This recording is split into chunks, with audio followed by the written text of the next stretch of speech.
Capítulo 27. Kalen tomou um gole de seu odre, ofegante, sentado na clareira que ele havia criado para que ele e Vairil pudessem praticar sem impedimentos. O Felencir era tão diferente dos Vidaria quanto a água era diferente da pedra. Mas ele estava pegando jeito. Mas era mais do que apenas conhecer as formas da espada. Era entender o movimento entre elas, sentir a essência de como cada forma fluía para a próxima. Seu pescoço estalava enquanto ele balançava a cabeça de um lado para o outro, tentando aliviar um pouco da rigidez que se instalara. Sentia-se como se estivesse viajando novamente da clareira para Belduar. Cavalgar, treinar, comer, dormir, repetir. Cavalgar era a pior parte. Não importava o quanto cavalgasse, nunca parecia se acostumar. Suas costas doíam, os músculos do estômago estavam em frangalhos e a parte interna das pernas estava em carne viva e sensível.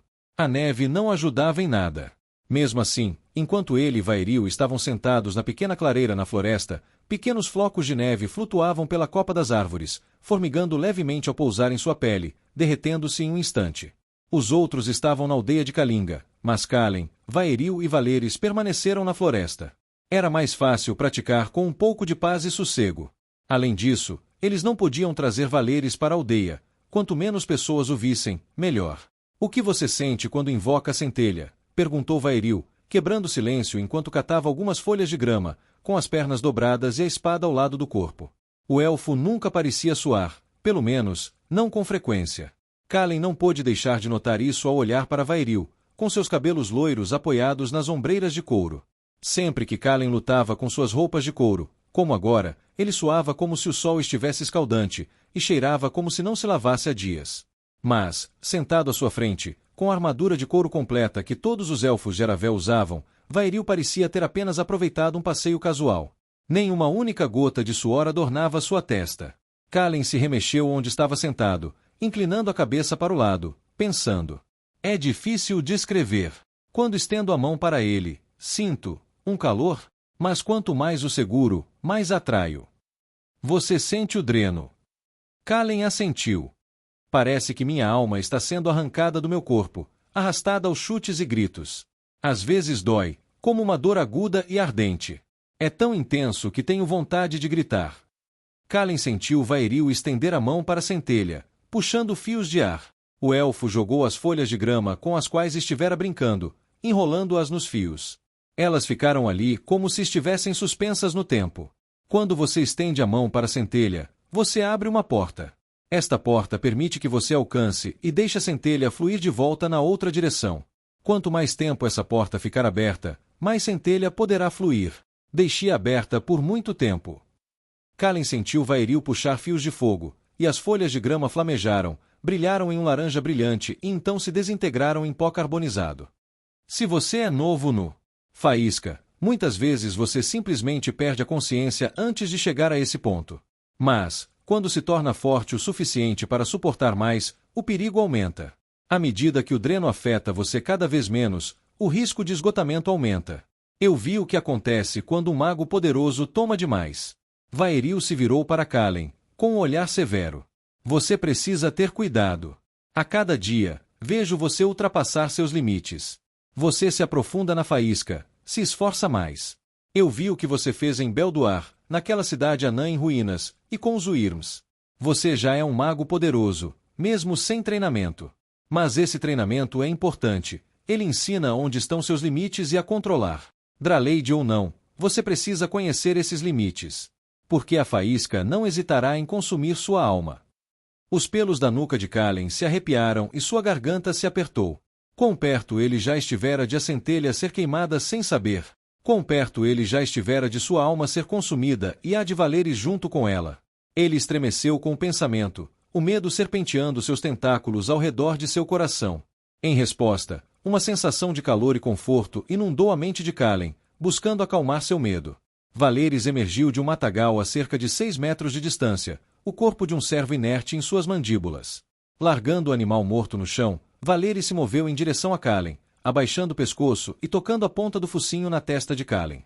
Imagens passaram pelos olhos de Kalen enquanto suas mentes se abraçavam.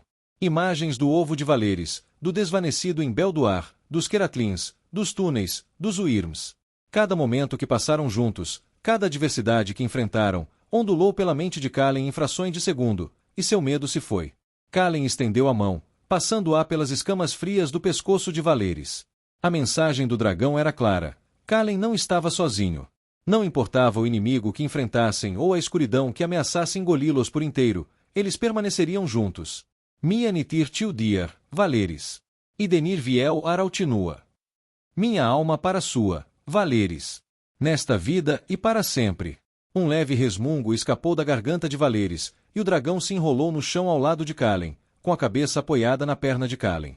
As palavras que você escolheu foram lindas, disse Vairil, com um sorriso nos lábios enquanto observava Valeris. Como é estar unido? Só a ideia disso fez Kalen sorrir. Mas como ele poderia descrever esse sentimento? É como se sua mente não fosse sua, mas, ao mesmo tempo, é. Como se cada pensamento pertencesse a você, mas pertencesse a ele. Na maioria das vezes, consigo perceber a diferença. Nem sempre estamos completamente unidos. Consigo sentir uma separação. Mas há momentos, quando me deixo levar, que se torna. Ele soltou um suspiro. Era difícil compreender a essência daquele sentimento. Eu vejo através dos olhos dele, sinto através do corpo dele e respiro através dos pulmões dele. Somos um só. Eu sou meu, mas pertenço a ele, e ele me pertence. Incrível, sussurrou Vairil, mais para si mesmo do que qualquer outra coisa, sem tirar os olhos de Valeris. É sim, concordou Kalen, com a mente concentrada na sensação. Vamos, disse ele, levantando-se. Vamos nos juntar aos outros e encher a barriga. Estou faminto. A expressão de Vairil mudou num piscar de olhos. Acho melhor eu ficar aqui. Posso caçar alguma coisa. Vai ser mais fácil. Kalen levou um momento para perceber por que o humor de Vairil mudará repentinamente, e não era algo que ele permitiria que continuasse. Ele não permitiria que alguém que estava ao seu lado fosse deixado sozinho em uma floresta só para satisfazer os caprichos de idiotas. Você vem. Eu. Vairil, não vou deixar você ficar sentado numa floresta no frio, assando coelho no espeto enquanto eu como ensopado numa estalagem quentinha. Ou você vem, ou eu fico. Fico feliz com qualquer uma das opções. Vairil assentiu por alguns instantes, puxando o capuz sobre a cabeça e cobrindo as orelhas. Vamos. Kalinga não era maior do que a vila onde haviam se hospedado, na base do Monte Elmund. As casas eram construídas com as mesmas toras grossas de madeira, com pesadas janelas de vidro e fumaça saindo das chaminés. No entanto, havia um burburinho maior em torno de Kalinga. Vendedores ambulantes enchiam as ruas. Alguns ficavam atrás de barracas de madeira grossa que pareciam ser fixas, construídas para resistir às intempéries, outros vendiam suas mercadorias na traseira de carroças e alguns ficavam ao lado de caixotes e caixas empilhados. Uma mulher pequena, de rosto suave e pálido, e cabelos loiro-palha, estava atrás de uma das pesadas barracas de madeira, trajando um vestido marrom esvoaçante com uma espessa pele de lobo sobre os ombros. Uma criança estava ao lado dela, vestida de forma semelhante, mas com as bochechas mais rosadas e o cabelo mais próximo do castanho claro. Só quando Kalen ouviu a jovem chamar é que percebeu o que estavam vendendo. Fileiras e mais fileiras de facas, de todos os formatos e tamanhos. Algumas com lâminas grandes e largas, com pequenos entalhes no comprimento, outras com lâminas curtas e ligeiramente curvas e um cabo robusto, bom para esfolar. Outras tinham lâminas longas e planas e cabos grossos de madeira, e havia até algumas adagas de arremesso, lâminas pesadas com pescoços pequenos que se encaixavam em alças para os dedos. Kalen não pôde deixar de admirar o artesanato. Ele nunca fora talentoso em ferraria, nem de perto, nem comparado ao pai. Mas ele reconhecia um bom trabalho quando via, e aquelas facas eram um bom trabalho. Sua mão pousou no punho da própria espada, a última coisa que seu pai lhe dera, pendurada na bainha, presa à alça do cinto. Kalen tentava, na maior parte do tempo, manter os pensamentos sobre a família em segundo plano. Não porque não quisesse pensar neles, mas porque, cada vez que pensava neles, isso o consumia. Engolindo em seco, reprimiu o pensamento, cobrindo a espada com o casaco, escondendo-a ao máximo que pôde. Frutas, senhor, disse uma vozinha à esquerda de Kalen. Ele olhou para baixo e viu duas crianças pequenas, com não mais de 7 ou 8 anos, um menino e uma menina. Ambos com grandes olhos escuros e bochechas rosadas, com casacos de pele grandes demais para eles, pendurados sobre os ombros. A menininha foi quem falou. Ela ergueu as duas mãos no ar, segurando uma maçã verde brilhante em cada uma. Uma moeda de cobre pelo par, disse ela, antes de acrescentar, senhor. Parece um pouco barato. Tem certeza de que só preciso pagar isso? Perguntou Kallen, inclinando-se um pouco mais para perto, como se estivesse examinando as maçãs de perto. Um policial deveria ter lhe rendido 4 ou 5 maçãs, mas ele não ia discutir. Sim, senhor. Os nossos são os mais baratos de Kalinga. Kallen tirou uma moeda da bolsa no bolso do casaco, pegou as 2 maçãs e colocou a moeda na mão da garota. Os 2 garotos agradeceram alegremente antes de correrem para o meio da multidão. Você sabe que eles compraram na carroça de frutas do outro lado da rua, disse Vairil, acenando para o vendedor de frutas enquanto Kallen lhe jogava uma das maçãs. Eu sei, disse Kallen rindo, mordendo a maçã, o suco escorrendo pelo queixo. Era exatamente o que ele queria, crocante e doce, com um toque de acidez no final. Eu nunca vou entender os humanos, sussurrou Vairil. Kallen não tinha certeza se deveria ouvir aquilo ou não. Kallen parou quando eles passaram por um homem corpulento, com uma barba espessa e emaranhada combinando com o cabelo, um peito largo e inchado e um rosto curtido, parado atrás de uma barraca repleta de roupas de inverno, casacos de pele, chapéus de pele, botas forradas de lã e luvas de pele de veado que pareciam ter sido feitas por um artesão com habilidade para rivalizar com Tarmpin. Venha, dê uma olhada, o melhor dos couros e as peles mais grossas, pescados e trabalhados aqui mesmo em Kalinga, berrou o homem corpulento. O tom cadenciado de seu sotaque drifaenino fazia sua voz soar firme e cheia, quase convidativa. Mesmo que Kallen não quisesse comprar um novo par de botas e luvas, ele ainda poderia ter ido embora simplesmente pela voz do homem. Mas seu estômago roncando lhe dizia que sapatos novos podiam esperar. A cabra congelada parecia um nome estranho para uma pousada, mas Kallen já ouvirá nomes ainda mais estranhos. Um calor o atingiu assim que entrou na pousada, provocando um arrepio na espinha ao afastar o frio da pele. Estava mais movimentado do que Kallen esperava. A maioria dos clientes parecia ser Drifaenin, com suas barbas espessas, e no caso das mulheres, seus olhares severos, que os denunciavam. Havia alguns clientes espalhados que pareciam ter vindo de longe. Um homem sentado no canto, vestido com calças vermelhas extravagantes e um gibão amarelo descarado, parecia tão deslocado quanto qualquer um deles. Kallen não conseguia identificá-lo em lugar nenhum, talvez Arkallen. Ele ouvirá dizer que as pessoas de Arkallen eram tão ousadas com suas escolhas de roupas quanto despreocupadas com suas bolsas, e também não se importavam muito com o que as pessoas pensavam. O homem certamente se encaixava nesse perfil, sentado como um pavão entre pombos. 2 mulheres no canto tinham a pele acobreada dos Valtaranos, e as tatuagens de tinta preta que delineavam seus braços só confirmavam isso. Kallen nunca conhecera um Valtarano, mas ouvirá muitas histórias sobre a rebelião, sobre como homens e mulheres Valtaranos lutavam lado a lado e como um Valtarano valia 10 por qualquer outro em combate. Alguns dos bardos que visitavam a clareira eram claramente tendenciosos em relação ao Império, mas mesmo eles frequentemente admitiam que a guarda dracônica era a única razão pela qual a rebelião fracassou. A habilidade com uma lança e um escudo significava pouco diante do fogo do dragão. Seus olhos se demoraram nos 2 Valtarans por apenas um instante antes de avistar Falmin, Tarmon e os 2 anões sentados em uma mesa no canto da estalagem. Ele reconheceu o homem e as 2 mulheres que também estavam sentados à mesa ao lado da mesa, Eldin, Sigrid e Gudrun, os outros Drifaenins, além de Aleron e Alven, que haviam sobrevivido ao ataque do dragão. Acenou para eles enquanto se sentava ao lado de Korik. Onde estão os outros? Perguntou Kallen enquanto pegava um pedaço de pão da mesa, debaixo do garfo de Falmin, recebendo um olhar furioso do navegador. Eric e Aleron foram buscar mais cavalos, respondeu Tarmon, tomando um gole de chá de uma caneca de madeira de fundo largo. Alven, em suas próprias palavras, foi buscar uma garrafa de felicidade líquida para nós. Como vão as aulas? Tarmon não dirigiu a pergunta a Kallen. Em vez disso, voltou-se para Vairil. O elfo fez beicinho, puxou o capuz para trás e deu de ombros levemente. Ele aprende rápido, embora sua paciência se esgote na mesma velocidade. Ele aprenderá isso também, disse Tarmon com um aceno satisfeito, segurando a caneca de chá com as 2 mãos. O olhar de Kallen se moveu entre Vairil e Tarmon. Você sabia que ele está sentado bem aqui? É, disse Falmin com uma risada, a boca ainda meio cheia de ensopado. Eles 2 fazem isso às vezes. São farinha do mesmo saco, então. Eu. Falmin parou no meio da frase, estreitando os olhos quando um homem se aproximou da mesa. Era grande, com nariz torto como as raízes de uma árvore e cabelos curtos curvados em forma de bico de viúva no topo. Você está bem? Perguntou Falmin, engolindo a comida. Eu estaria, se não fosse tão difícil engolir minha comida. As palavras do homem não fariam sentido para Kallen se ele não estivesse encarando Vairil enquanto falava. Essa merda de novo não. Kalen sussurrou para si mesmo, com o maxilar cerrado involuntariamente. Olha, você pode comer lá fora. Mas a sua espécie não pode entrar aqui. Vou te dar até 10.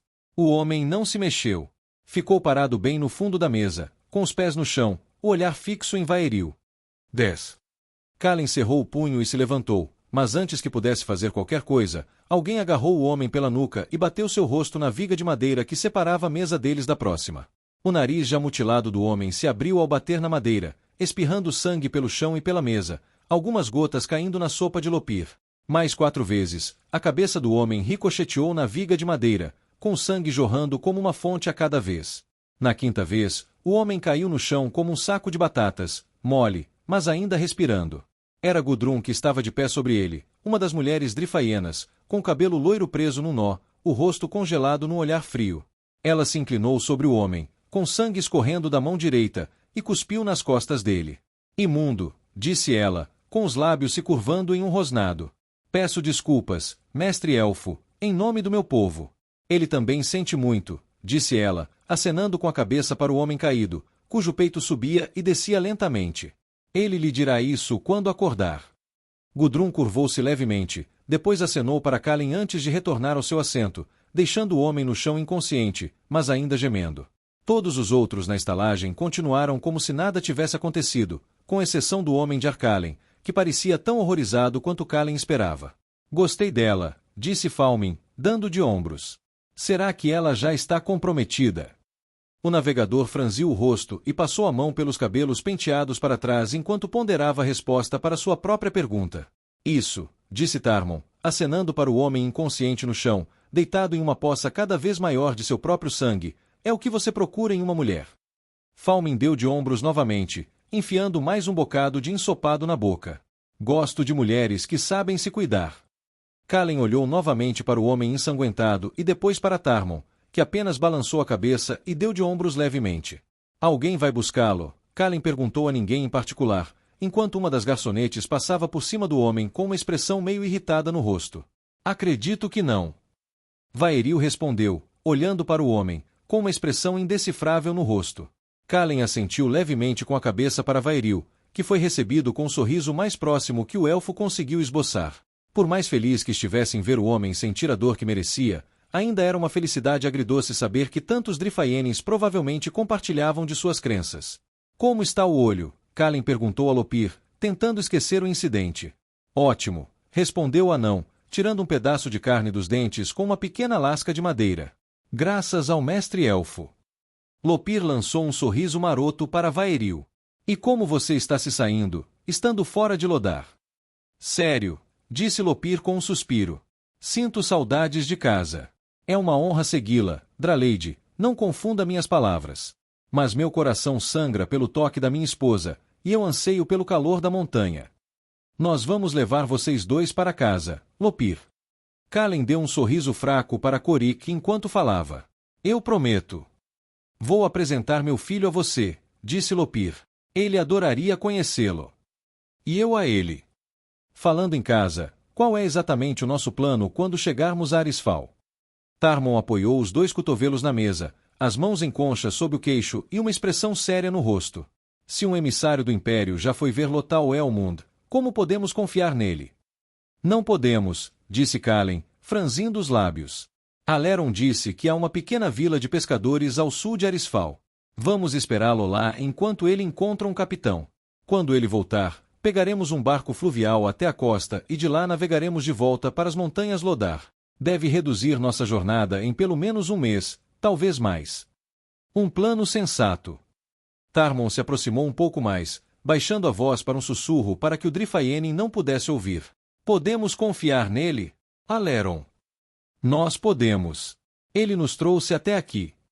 Tarmon assentiu, abstendo-se de dizer muito mais, embora Kalen pudesse perceber pelos seus olhos que ele não estava convencido da confiabilidade de Aleron. Eric e Aleron já haviam retornado quando o sol começou a se pôr sobre as montanhas a oeste. 4 cavalos sobreviveram ao ataque dos Wyrms, e eles conseguiram capturar mais 5. Alven retornou um pouco depois brandindo uma garrafa de uísque Drifaienin que queimava como fogo líquido. A estalajadeira não ficou particularmente feliz, mas sua expressão azeda mudou quando Aleron mostrou sua bolsa de moedas. Em certo momento da noite, eles até jogaram algumas partidas de machado. Era uma sensação boa, aconchegante.